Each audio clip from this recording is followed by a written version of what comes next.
Radio Mystery Theater presents...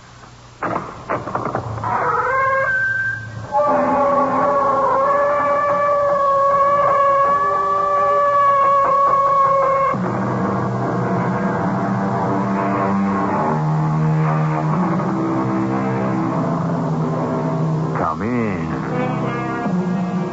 Welcome. I'm E.G. Marshall.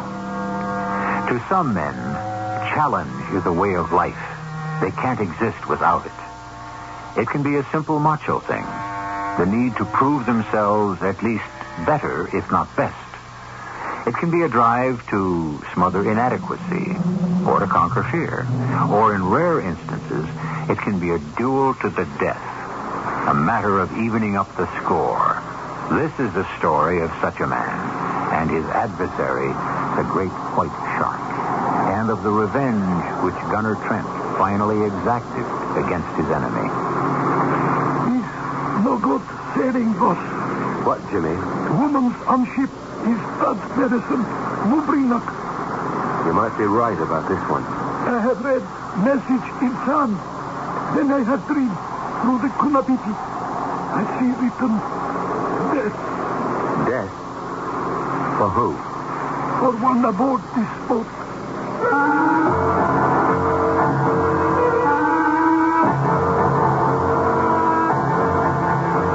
Our mystery drama, The Great White Shark, was written especially for the Mystery Theater by Ian Martin and stars Michael Tolan. It is sponsored in part by Contact, the 12-hour cold capsule, and True Value hardware stores. I'll be back shortly with Act One.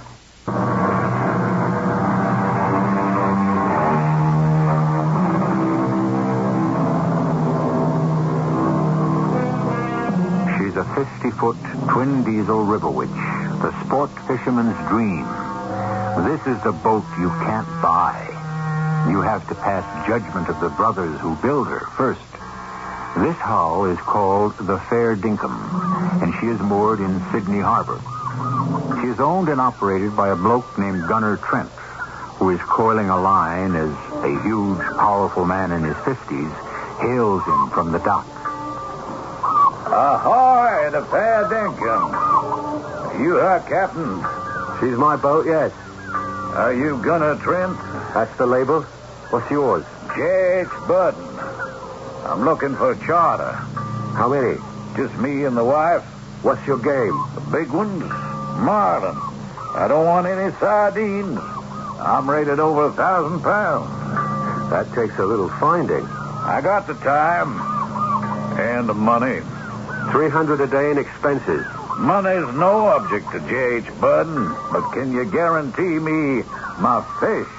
Can you land it if we fetch it? You just let me hook in and I'll bring her aboard. It may take a week or so. I got the time. Within reason. We have to cruise the Great Barrier Reef. You could fly there, pick up a charter on the spot a lot earlier. Cheaper. They say you can smell the big ones with your rudder. That's Jimmy, my Aborigine bloke. He's got the 7 cents. He's my crew and helmsman. I don't know what I'd do without him. Now, look, Trent, you don't have to sell yourself short. I got your reputation. You still want to sail with me? It's what I want. And when J.H. Burden wants something, he gets it. I'll pay you $350 a day over expenses, and we leave tomorrow morning on the tide. Money talks, huh? All I want is your answer. Fine with me. You want to check the accommodations? I know what they are on a boat like this. We'll figure 2 weeks. You get me my fish on a line, and everything's hunky-dory. And if I don't? You better, boy. I'm not worried. G.H. from Texas only backs winners. We'll board you by 9 a.m. The Fair Dinkum will be ship-shape and ready to pull out.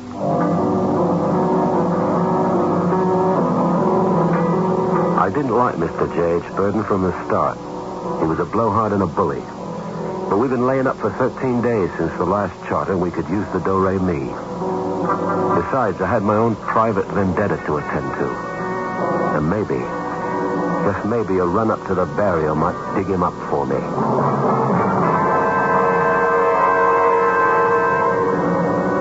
They were on time the next morning, I have to grant that. Not that Jimmy and me weren't ready.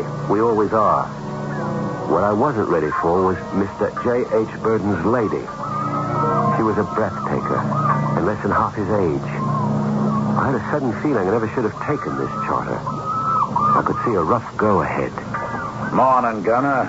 Morning, J.H. I'd like you to meet the ball and chain, Eve. This is Gunner Trent. I'm very glad, Mrs. Burden. Hi, Gunner. Can you possibly live up to all I've heard about you? Well, I suppose that would depend on what you've heard. Your reputation. That for big game fish, nobody sniffs them out like you. The number one captain on the whole east coast of Australia. That's only because of Jimmy, my special Yamidji. Jimmy, say hello to Mr. and Mrs. Burden. Yes, boss. Jimmy will say hello. Welcome board. You know where to stow the baggage, Jimmy. Yes, boss. Do our new friends bring us good luck?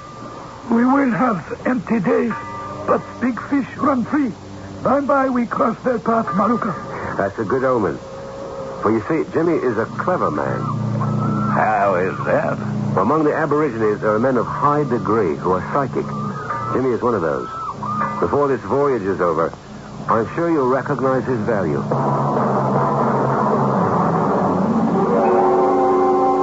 We pulled out at noon and headed for the Gap. Once we were in the open with the big swell hitting us, I had my first chance to rate my charters. Neither of them turned Gap green. That means sailor stomachs. I had the feeling this was going to be a bonza show. I was on the flying bridge, my butt settled securely at the corner of the aft rail to take the weight off my bad leg, when she came topside to join me. It's a beautiful harbor, Mr. Trent. Where are we now? Heading north by west through the Gap. The Gap? The entrance to Sydney Harbor. That's North Head off to the left, South Head on the right. It's marvelous. The spread of the town around the harbor looks like the Mediterranean. That'll be all the red tile roofs, I expect. Look back over the wake at the skyline.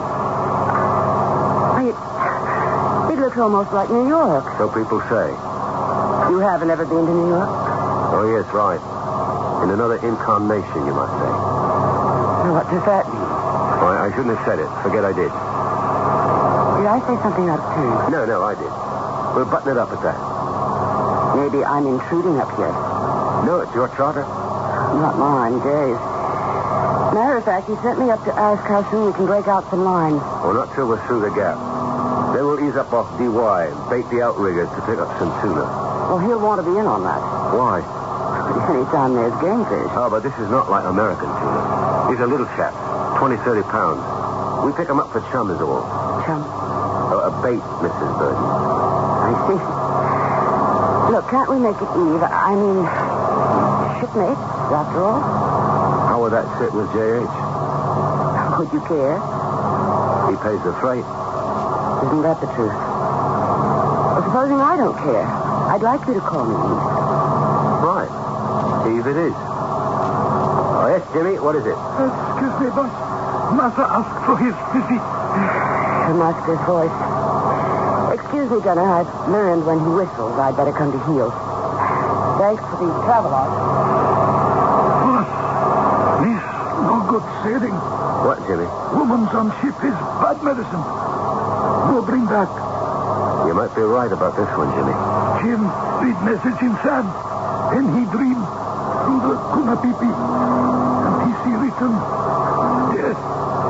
Death for who? One aboard this boat. What kind of death? It's not written clear. But it will be from the water, boss. Maybe the one I seek. The white death is of the gods, boss. Man come up wind against him. I sure put my foot in that shark's mouth the first time. But the next round's mine. I won't be a loser next time I meet up with him. Harried death if you do. One or other of us. I own a blister I hope to repay. It is not clear who is to die. Well, that leaves it to the flip of the coin the way it ought to be. Even odds. But right off, before personal matters, we have to service our charter. Now, break out those outrigger lines, Jimmy. We've got to start fishing.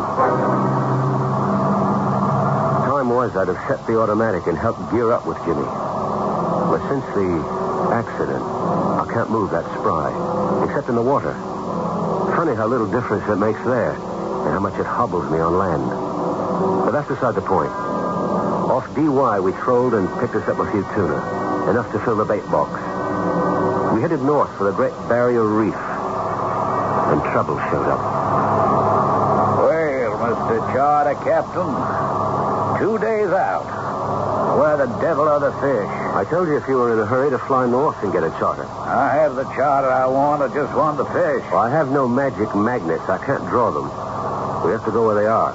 Now, do you suppose there's any chance we might get there before Christmas? We'll get there. What am I supposed to do in the meantime? That's your problem. Let me tell you something, Captain Gunner Trent. We get there and you don't show me some morning.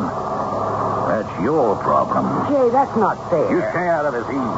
Well, we can't expect Gunner to wave some sort of magic wand and deliver you fish for your hooks just because you're impatient. Forget it, Eve. Gunner? Eve?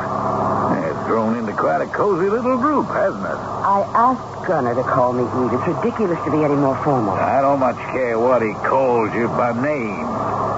Just so he doesn't think he can call you for anything else. Jay. Oh, don't think he doesn't have eyes for you. What guy wouldn't? I just want to make sure he gets it straight. You're off limits to anyone but me. Maybe you ought to turn in, J.H. Now, what does that mean? You're pretty well shanked. Why stretch your luck? Oh, you explain that. You got a big fat mouth. All the money in the world doesn't buy any rights to go too far. Or any further. You calling me out, boy? I'm calling your bluff. We want to ride this charter without coming to gutser. We better make some guide rules. Don't you try to dictate any terms to me. It's my money's paying for this trip. And any time I put my money down, I'm going to get value received. And don't you ever forget it. Yes, boy, what the Sam Hill do you want? Excuse us. Ship's ready. They're looking for Mother Burden. Who is it? Jimmy, don't know. Okay, I'll get it. All right with you, Captain? It's your phone call. Help yourself. I intend to. But just remember, that don't work both ways. What's yours is mine right now since I'm paying for it. But what's mine is mine all the way down the line. Come on, boy. Show me where this phone call is. I'm sorry, Gunner. So am I. He doesn't care who he hurts or who he insults. He had no right to talk to you like that. My hide is thick enough. It's you I'm sorry about. You learn to live with it. She's had me on the ropes from the moment I met her. This wide-eyed girl with a steady gaze and the long, lovely legs. I could feel her calling me back into the real world. And I wanted, or I realized how much I wanted to go back to it. I went up from the stateroom to the wheel. J.H. was just hanging up the ship-to-shore phone. I got some business that's going to take me back down to Sydney, Gunner. You giving up the charter? Not on your life. This won't take me over 2 days. I'll fly down and back. Well, I'll put into Cairns and drop you there to pick up a flight. Way ahead of you, son. I got a helicopter coming to pick me up and a plane chartered ready to take off the moment it drops me. Well, when will we expect you and Mrs. Burden back? Mrs. Burton, all of a sudden? Might formal. Well, Eve won't be back. Oh? Because she's not going. I'm going to leave her in your tender care. I hope I can trust you, Gunner. 6 years ago, with someone like Eve, you mightn't have been able to. Since then, I have other things on my mind. I know, Gunner. I know all about you. When I look up a man, I make sure there's nothing left to know. I wondered why you dropped out of the automobile business. Then you know I have no time for anything but to make a living while I continue my search. I do. That's just why I figure my wife is safe with you. Until I met Eve, he would have been right. Now I wasn't sure. I had a cold feeling between my shoulder blades, remembering Jimmy's prophecy. That old Aborigine pearl diver knew things no other man did. If he smelled death, it was coming. I could almost taste the stale odor of it in my nostrils.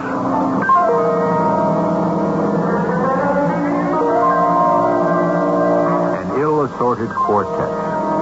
A beautiful and desirable woman, far too young to be the wife of the coarse man who has money enough to buy anything. A tall, lean man with a face like a mask, only his eyes revealing the pain of some buried tragedy.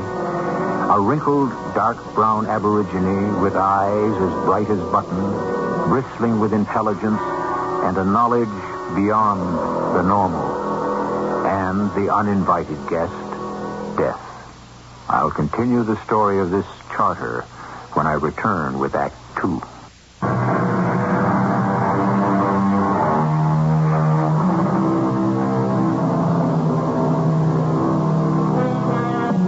Just slightly north of the town of Cairns, off the Great Barrier Reef in Australia, the big 52-foot cruiser, the Fair Dinkum, rides at anchor. A high moon does little to dim the bright star patterns of the southern sky. Eve Burden, a long, wispy robe over her bikini, is lying lazily across the stern cushions. Jimmy is busy splicing some lines forward and putting the fishing gear in top shape. Gunner, swinging down off the port ladder from the tuna tower, doesn't notice Eve's big handbag and suddenly stumbles helplessly. Gunner. What happened? Are you all right? I'm all right. No damage. Except to my pride. Here, let me help you out. No. I managed by myself. Was it my bag you tripped over? I reckon it was. I'm so sorry. No need. It would take a clumsy fool like me to trip over it. You're not clumsy. That depends on whether I put my best foot forward or not. Your best foot. Or I should say my only one. I don't understand you. Confession. I mean, as long as we're going to be alone together, I thought you might as well know all my worst faults. We're not exactly alone. Too right. Old Jimmy there. If he wasn't, I wouldn't be here either. Some things are better not answered. Your ankle, do you want me to have a look at it? You'd have a hard time finding it. Why? Because it isn't there. From halfway below the knee down, there isn't any more of me on that side. Just a damn prosthesis, which does very well most of the time. I'm sorry. I had no idea. Why should you? I don't go around advertising my shortcomings. No more than I do. I shouldn't think you had many. You might be surprised. You know what, Eve? What? I think what you and me need is a little more company. 2 isn't enough? 2 when it's you and me is altogether too much. I'm going to kick her over and head for Cairns. You like to dance? Yes, but you... Don't worry. Just so long as I know where I'm putting my foot, everything is Bosker. Hey, Jimmy. Yes, boss. We're going to up anchor and take her into Cairns. You bring her in while I have a shower and shave.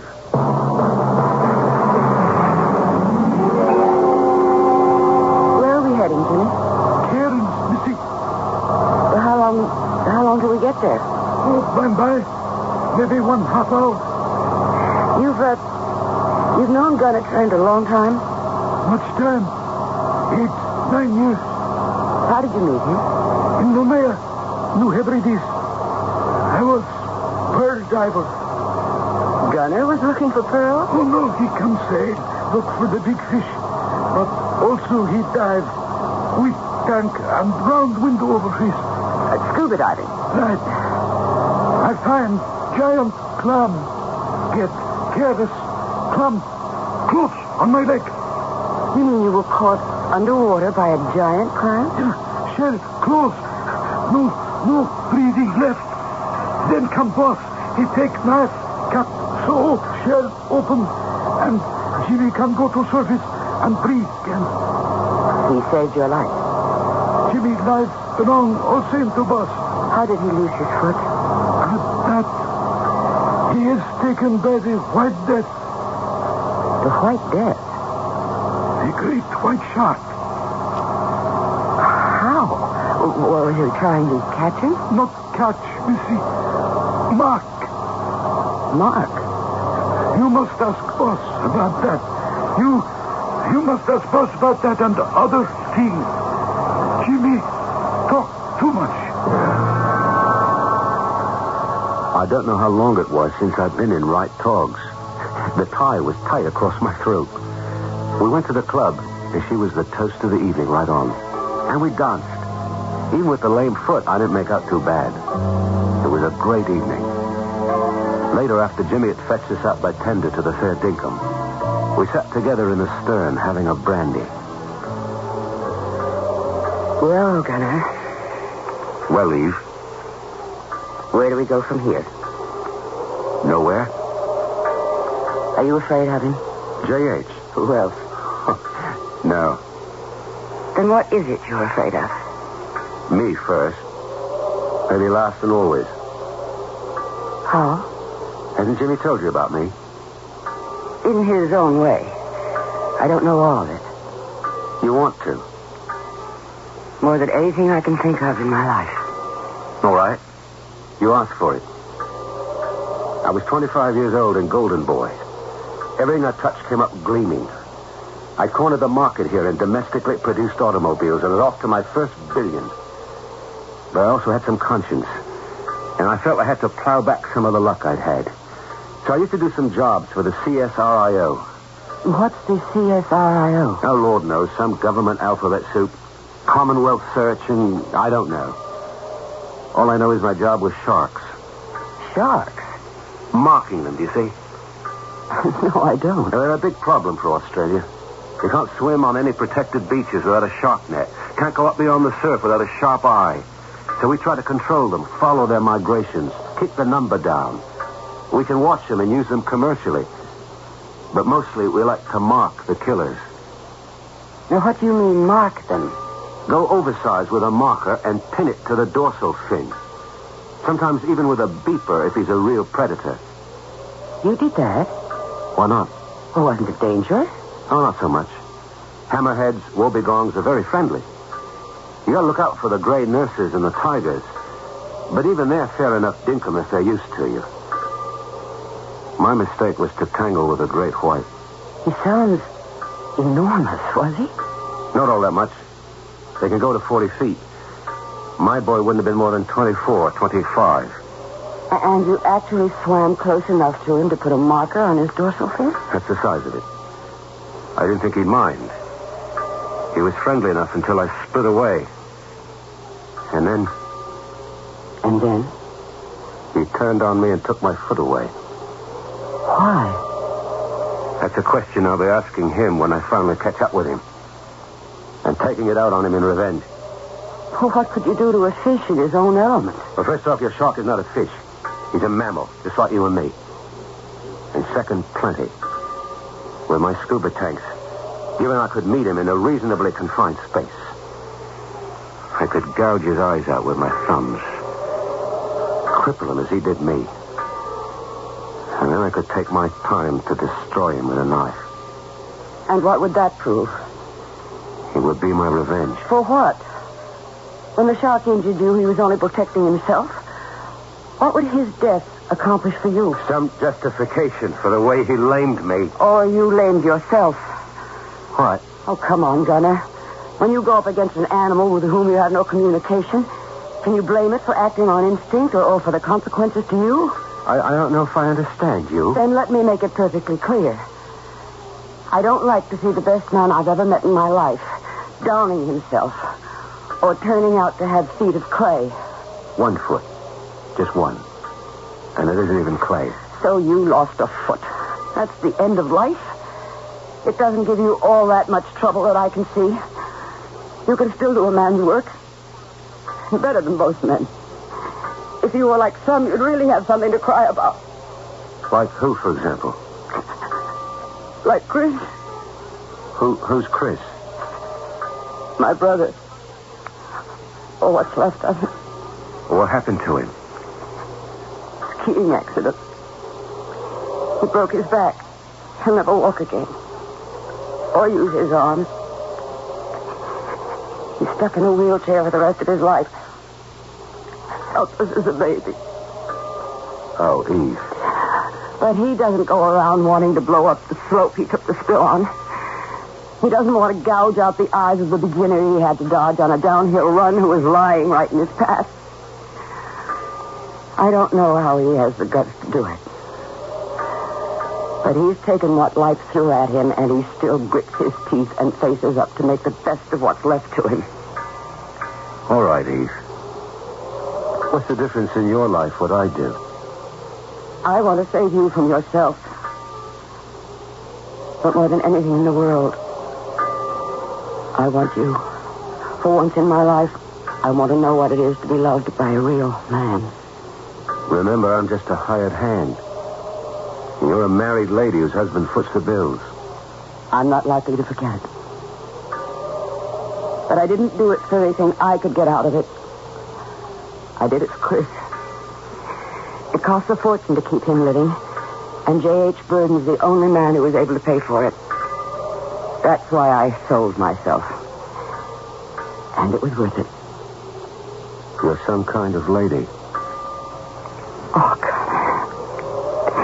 Gonna hold me close. Why didn't we meet 6 years ago? It's too late to cry over that. At least, can we have tonight? It's not enough. For us, it has to be everything. Or nothing. I'd give you everything, Eve. He wouldn't let you. How could he stop me? 100 ways. Nobody goes up against J.H. Burden and wins. I'm not afraid of him. He's as strong as a bull. 1 foot and all, I could still take him. He wouldn't meet you even up. He'd drown you in lawyers and call in his mafia. You wouldn't stand a chance. I'd like to call him out. There's only one thing stops me. What? The shark. That big white enemy of mine that stirs my bile and makes me less than a man. Until I can cut him out of my mind and my life. Are you asking me to wait for that? It's the only shot at happiness we have, Eve. Suppose I test that. How? Suppose I tell you that you have to make the choice now. Me or your white death. Which would you choose? Maruka, the boss. Yes, Jim. What is it? By pretty soon. Here comes Dingo Man by dock. Dingo Man. Big boss, chartered, lady's husband. Better maybe you get ready to see him aboard Fair Dinkum. Jay, back already? So it seems. Maybe just in time to save us both from any more mistakes. One thing is no mistake. I want you to know it, Gunner. How, why, so fast? I don't know. But I do know is this. I love you. What do you ask from me in return? Not a thing. I guess it was just too late for us both before it began.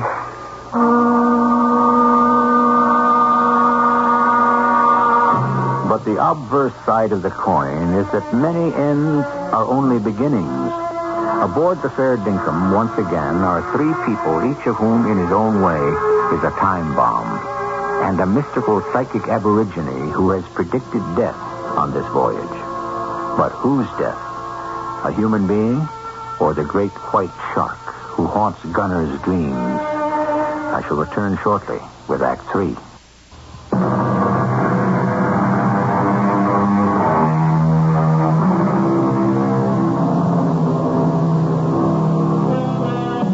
She rides in deceptive quiet at anchor, this magnificent sportsman's dream of a boat.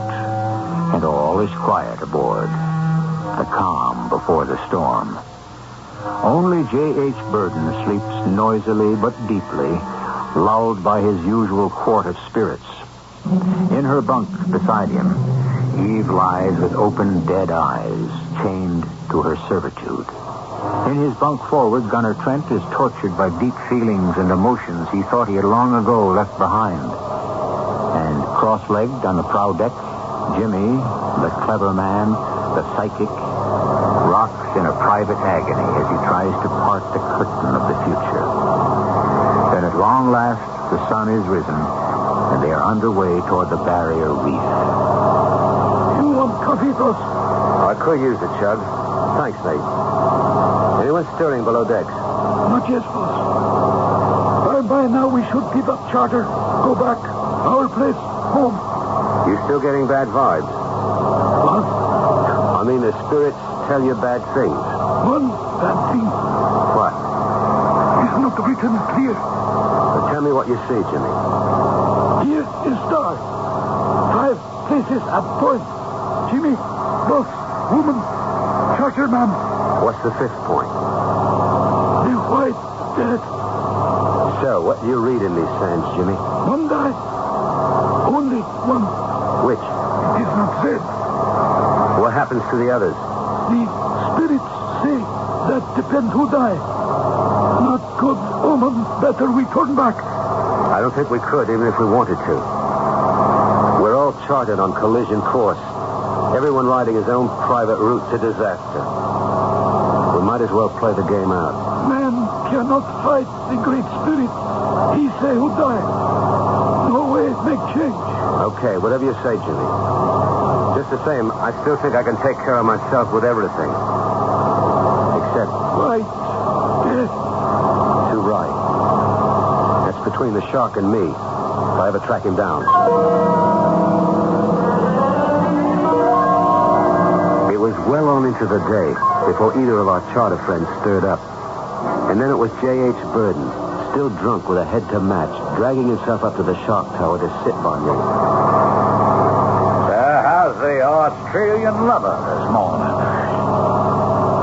Didn't you hear me, Aussie? I heard you, J.H. Maybe I just didn't read you. Oh, we're going to play a little uptight, huh? I'll tell you what I'm going to do, Mr. Burden. I'm going to try to disregard you. Otherwise, I might be tempted to knock your head off. Drunk or sober, I can handle you, cripple. You've got a foul mouth. I'm in a foul temper. What the sandhill went on between you and my wife while I was missing? Not one ready thing. More's the pity. You better be right about that, chum, or I'll nail your carcass to your tramp. I don't take too well to threats, J.H. If I ride you, why don't you call me? If we weren't riding some heavy sea right now, I might just do that.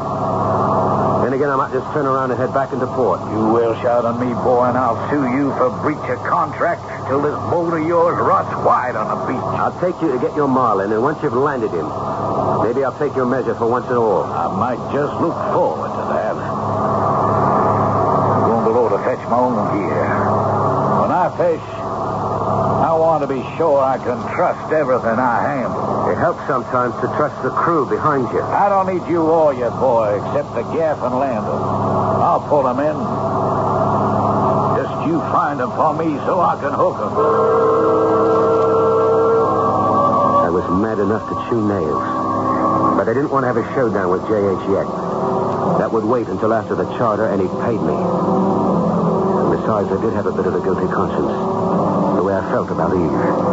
After all, she was his wife. I didn't want to think anymore. I wanted action. Jimmy? Yes, boss. Fetch yourself up here. Jimmy, come look at this bit. Oh, look. I'm staying here now. Is the Missy awake? Yes, boss. Jim sit by big fish chair. Oh, yes. Good. I want you to fix her and her man some brunch. You can bring me some food up here to the bridge.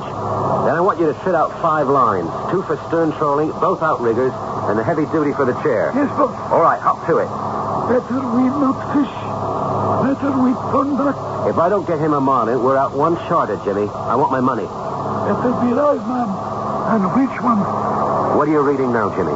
We keep go. Someone die, boss. Who? It is not give to Jim to know where to point the bomb. Or just don't point it at me or Eve or yourself. It is not my power. That all around great spirit. Better we go back, boss. I'm sorry, Jimmy. No can do. This time I've got to pit my gut hunch against your superstition.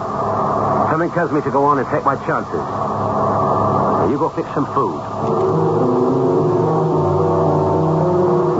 We were running a pretty heavy quartering sea, and I had my hands full for a moment. I did glance down and saw Jimmy talking to Eve. But then my attention was on handling the boat till we fought through the chop. And it was a surprise to realize suddenly that Eve had joined me topside. Morning, Gunner. Morning, Eve. Jimmy tells me we're going to do some fishing this afternoon. That's the plan. Seems like a right idea, since that's what the charter is all about. Jimmy doesn't seem to think so. Jimmy should belt up. He's been filling you full of his superstitions. He doesn't have to scare me about this trip. It never should have started. Maybe the old fear of a woman being aboard ship bringing trouble is more than superstition. I look at it differently. I think it's all fate. I'm scared of what that could mean, Gunner. Why? You don't know Jay. He'll never believe there wasn't anything between us. But there was. And is. That isn't what I'm talking about. And anyway, in the hard light of day, it's something to forget. Perhaps not. Once we feed your pig his big fish. I have to think of Chris. Anytime I want to go back to the market, I can make all the money that's needed for your brother. You do that for me. What about the great white shark? A man can trade one dream for another. Maybe the old Cacharodon doesn't loom so large anymore. You'd never be sure. Well, let me decide that. And Jay will never give me up. He'd kill you first, or have you killed. We'll cross those bridges when we come to them. First, I'll let him find his fish. I gave my word on that. The next 3 days, I left it all to business. We pulled in a grab bag of smaller shark, some marlin we cut off the hook, and one 800-pounder we towed in and landed on the reef. But we were still hunting the big game, and J.H. was getting dicier and dicier about it. After weighing out the 800-pounder, we were walking back toward the dock. You don't want to record him? Hell, that's just bait, old J.H. boy. I'm looking for what you promised me. Something from 12 to 1,500. I don't remember promising you that. Just by being who you are, it's what you led me to expect. The time is winding up, boy. I only got maybe a couple more days. You going to deliver? I don't know how I'd answer that, J.H., except for something Jimmy told me. Oh, what do I care what some old fool has to say? Jimmy is my friend. All right. So what did Jimmy tell you? That this last trip, we will catch the big fish. How does he know? He divined it, sensed it. And you believe him? I believe it. But that's not all he divined. What else?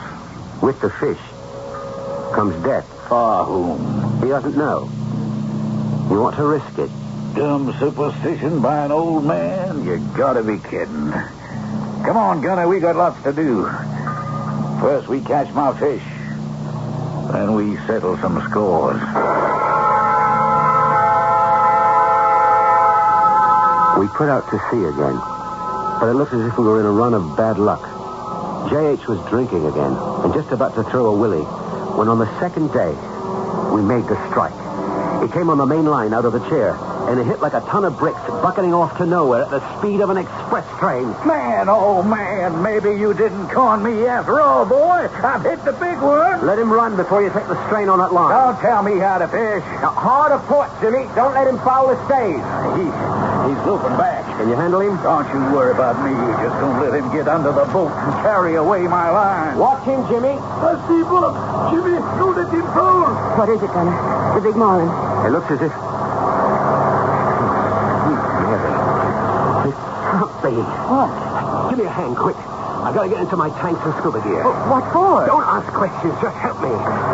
Can you hold him, J.H.? Don't you worry about me, Gunner. Old J.H. ain't letting this big boy get away. What is it, Gunner? Give me that strap. What is it? Well, I've been waiting for 6 years to come up against. Not the shark. Right there, where it's breaking water. You see that fin? And the marker on it. If I had time to put the sonar on it, you'd hear the bleeping. What are you planning to do? Hey, that's no marlin. Some kind of shark. That's right. Not your fish, but mine. What in the Sam Hill you mean, not my fish? I'm out here on charter and I'm paying for it. This is my fish. No one's taking it away from That's me. where you're wrong. What are you doing with that knife? Now I'm suited up, I'm going to cut your line. And then it's just between me and White Death there. Cutting my line? This is my fish. Hey, don't be a damn fool. For me, you've been spoiling for this. Give me that knife. Jay, look out for the line. Oh, my foot. He's pulling me into work. Stand out of the way, Eve. Let me cut the line. What are you going to do? I'm going into the water after him.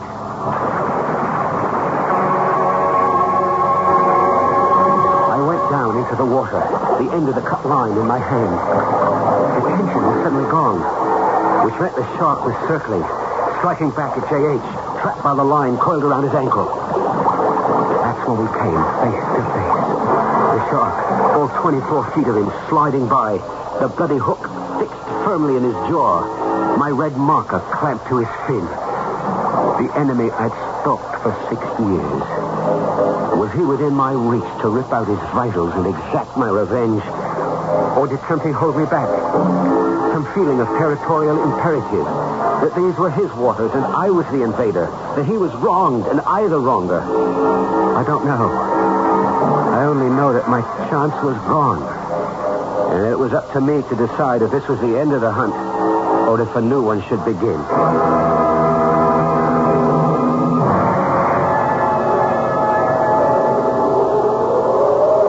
I'm sorry, Eve. But he was dead before the shark turned on him.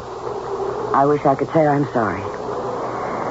But it just seems like fate. Jimmy read all the signs right. What about the shark and you? We've closed our bargain. I don't want any more from him. And I hope he's had all he wants of me. I reckon I'm a free soul again. Not for a moment. You think you're ever going to get away from me? That's the advantage of being caught lame. I'd never be able to run that fast. We shrink in terror from the flashing teeth, the grinding jaws. But the shark has no animus. It doesn't hate us. If we invade his kingdom, we must realize that he doesn't bring the danger. We accept it and bring it upon ourselves. So we take all precautions, of course, and protect ourselves if need be. And hope that the nearest any of us have to get to the great white shark is not in his medium, but only through the medium of a tale such as this. I'll be back shortly.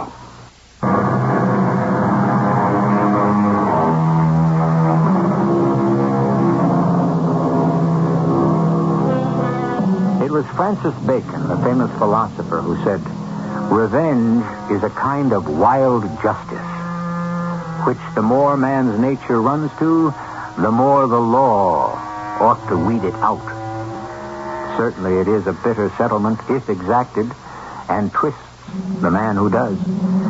Gunner Trent was fortunate that instead of finding it, he found love instead. He was one of God's fools, which means he was the luckiest of men. Our cast included Michael Tolan, Ian Martin, and Joan Lovejoy. The entire production was under the direction of Hyman Brown. Radio Mystery Theater was sponsored in part by True Value Hardware Stores and Contact, the 12-hour cold capsule. This is E.G. Marshall inviting you to return to our Mystery Theater for another adventure in the macabre. Until next time, pleasant dreams.